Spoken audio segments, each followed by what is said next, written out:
Hello folks, alright, so this is a test on running light versus blinkers, and I've got running lights right now on. As you can see here, these would be running lights. It's pretty bright actually, but I'm probably not going to use those.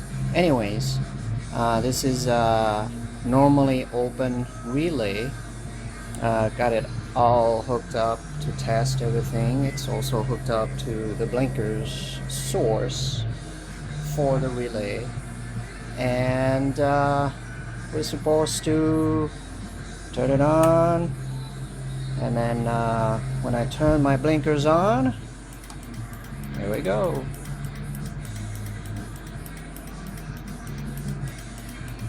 Blinkers off, blinker on, blinker off.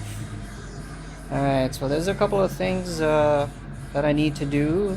Slow down the blinking for one, and also probably should use another blinker or LED set. It's not bright enough to me. In any case, we'll go from there. Bye bye.